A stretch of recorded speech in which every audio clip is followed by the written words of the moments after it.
做完步，學校本冊日頭，打咗蘋果屑就亂炒炒，也個同事個頭上全翹開落嚟，地都個錢本人頭強強，我實實來開從來唔是所個頭上，本很係安亂，學生教個盤纏錢，我難死大轉去，順勢說出斯普日大廈。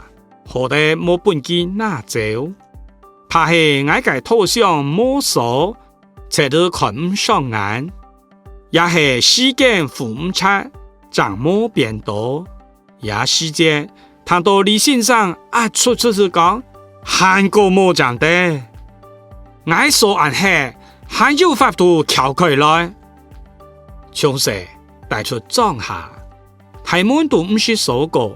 唔是本冊的透過，阿爸總係認為屋下冇乜嘅重要嘅東西，在嗰個裝頭有錢，隔壁有錢，係講切股而來，未當機唔係。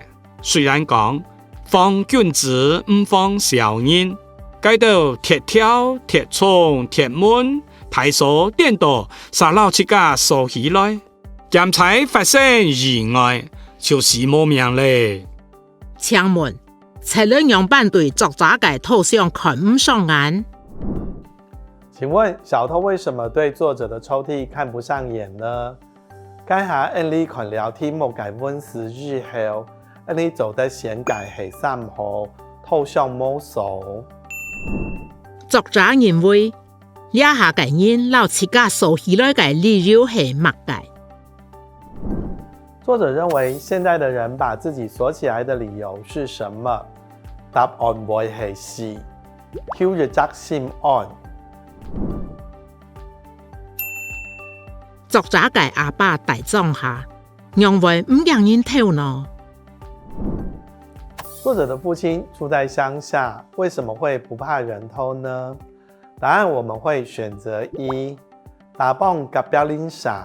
在剛才的題目裡面，我們都有看到，大家有聽出來嗎？跟大家介紹完了聽力測驗的單句理解、對話理解、篇章理解後，大家對聽力測驗就有了一個完整的概念了。